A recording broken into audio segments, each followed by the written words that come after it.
আমার একটি আর্জি আছে সরকারের কাছে। এই যে সরকারি বাস ভাড়া লাগবে না মেয়েদের, এটি খুবই ভালো।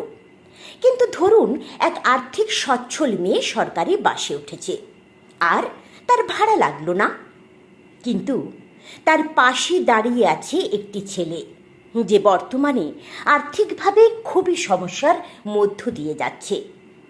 অথবা ধরুন সরকারি দপ্তরে চাকুরিরতা এক মহিলা বাসে উঠেছে, তার ভাড়া লাগলো না। কিন্তু তার পাশে একজন মধ্যবয়স্ক লোক ছেঁড়া জুতো সেলাই করে কর্মযুদ্ধে দৌড়াচ্ছে, যাতে তার পরিবারের মুখে একটু ডাল ভাত জোটাতে পারে। তাকে বাসের ভাড়া দিতে হচ্ছে। আমার মতে মেয়েদের অবশ্যই সুযোগ দিন, কিন্তু সেই সব মেয়েদেরই সুযোগ দিন যাদের সত্যিই প্রয়োজন। এবার হয়তো বলবেন, এটা কিভাবে বোঝা সম্ভব কার প্রয়োজন আছে আর কার প্রয়োজন নেই? এটা সম্ভব। একজন ব্যক্তির মাসিক রোজগার অনুযায়ী বা তার পরিবারের বাৎসরিক রোজগার অনুযায়ী নিম্নবিত্তের জন্য একটি কার্ড তৈরি করলে, বা আরও কোনো উপায় হতে পারে, সেটি অবশ্য সরকারকেই দেখতে হবে। লক্ষ্মী ভাণ্ডার নিয়ে খুবই বিরক্ত লেগেছিল আগের সরকারের বেলায়, কিন্তু কিছু বলতে পারিনি। প্রতিটি মেয়ে কেন লক্ষ্মী ভাণ্ডার পাবে?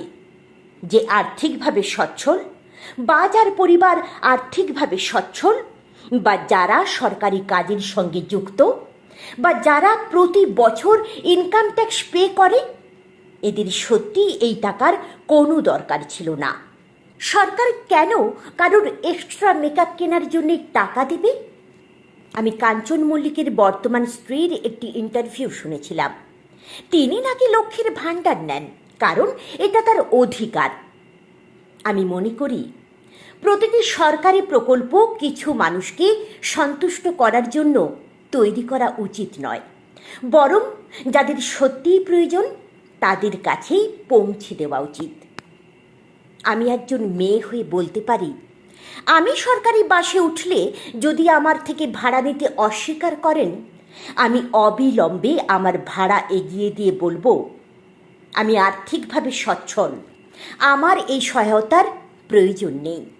আমি অনুরোধ করব প্রতিটি মেয়েকে, যারা নিজেকে মনে করে আমি আর 5 জনের থেকে একটু ভালোই আছি, তারা যেন আপনার জন্য ভাড়া দিয়ে বলে, ওই যে দাঁড়িয়ে আছেন ভদ্রলোকটি, আমার ছাড় ওনাকে দিন।